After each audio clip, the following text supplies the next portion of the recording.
In the heart of Manhattan, where skyscrapers cast long shadows over dreams, Ethan Caldwell stood at the pinnacle of success. At 32, he was a self-made millionaire, his tech startup a beacon of innovation. His penthouse gleamed with glass and steel, a testament to his relentless ambition. But beneath the polished surface, Ethan was restless. His fiancée, Lila Harper, carried their unborn twins, and though he loved her, or thought he did, the weight of impending fatherhood felt like chains. Lila, with her warm brown eyes and quiet strength, believed in a future together. Ethan, however, saw only limits. One crisp October evening, as golden leaves swirled on Fifth Avenue, Ethan made a choice that would haunt him. Over dinner, Lila spoke softly about names for the twins, her hand resting on her swollen belly. Ethan's mind was elsewhere, on boardrooms, deals, and the freedom he craved. "Lila," he said, his voice cold, "I can't do this. Not now. Not ever." Her face crumpled, but he pressed on. "I'm leaving. You'll be fine. I'll send money." Before she could respond, he was gone, his suitcase packed, his private jet waiting. He didn't look back. Lila, shattered but resilient, faced the world alone. At 28, she was a schoolteacher with a modest income and an unyielding spirit. She moved to a small apartment in Brooklyn, where the hum of the city became her lullaby.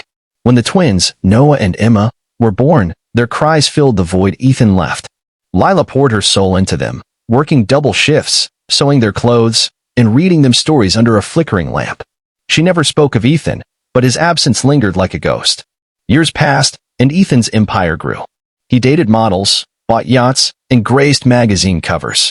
Yet, late at night, when the city's pulse faded, he felt an ache he couldn't name. He pushed it down, convincing himself he'd escaped a trap.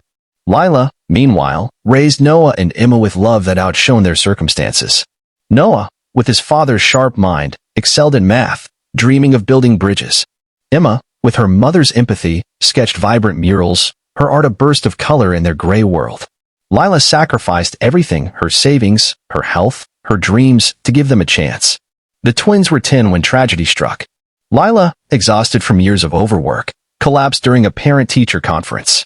The diagnosis was brutal, late-stage cancer, untreatable. Lila's thoughts weren't of herself but of Noah and Emma. With no family to turn to, she made an unthinkable decision. She tracked down Ethan, now a billionaire recluse, and wrote him a letter. "These are your children," she wrote, her handwriting shaky. "I'm dying. They need you. Please, don't fail them again." She included a photo of Noah and Emma, their faces bright despite their threadbare clothes.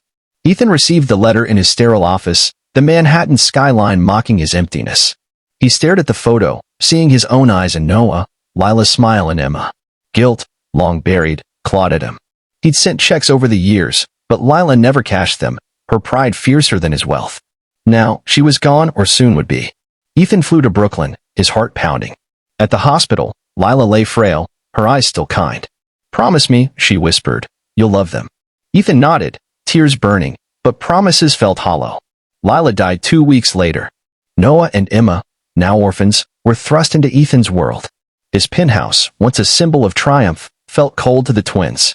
Noah was wary, his questions sharp. "Why didn't you want us?" Emma, quieter, clung to her sketchbook, drawing Lila's face to keep her close. Ethan, unprepared for their grief, fumbled. He bought them designer clothes, enrolled them in elite schools, but his gifts felt like bribes. The twins needed a father, not a benefactor. The turning point came unexpectedly. One night, Ethan found Emma crying over a broken pencil, her sketch of Lila smudged. He sat beside her, awkward, and asked, "Why is this pencil so special?" Emma's voice trembled. "Mom gave it to me. It's all I have left." Ethan, for the first time, saw the depth of their loss and his own failure. He began to listen, to ask about Lila, to learn who his children were. Noah shared his bridge designs, and Ethan, once dismissive, marveled at his son's brilliance. Emma's art adorned the penthouse, softening its edges. But the past wasn't done with Ethan. A tabloid unearthed his story, branding him a heartless mogul who abandoned his family. The public turned on him, his company's stock wobbled, and old friends distanced themselves.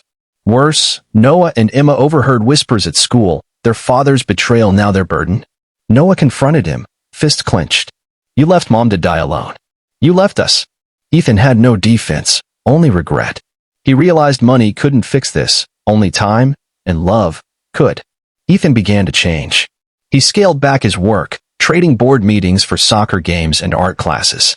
He cooked terrible pancakes, earning Emma's giggles and Noah's eye rolls. Slowly, trust grew. But the emotional climax came on Lila's birthday, when the twins, now 12, asked to visit her grave. At the cemetery, under a gray sky, Noah broke down, admitting he feared forgetting her. Emma placed a drawing of their family, Lila included, on the headstone. Ethan, watching, felt the weight of his choices. "I'm sorry," he said, to Lila, to them, to himself. The twins didn't forgive him that day, but they held his hands, a silent step toward healing. Years later, Ethan was no longer the man who fled. His wealth remained, but his purpose shifted. He founded a charity in Lila's name, funding schools and hospitals for single mothers. Noah, now an engineering student, designed a community center for the foundation. Emma's murals, vibrant and hopeful, covered its walls. Ethan never remarried. His heart belonged to his children and the woman he failed. The twins, shaped by Lila's kindness and Ethan's redemption, grew into adults who believed in second chances. The story spread, not through tabloids, but through the lives they touched. A global audience, especially in the USA, embraced it, not for the drama, but for the truth it held, that humanity's power lies in choosing love over regret, selflessness over selfishness. Ethan, once a millionaire defined by what he owned, found meaning in what he gave. And in Noah and Emma's eyes, he saw Lila's legacy, a reminder that even broken paths can lead to heartwarming ends.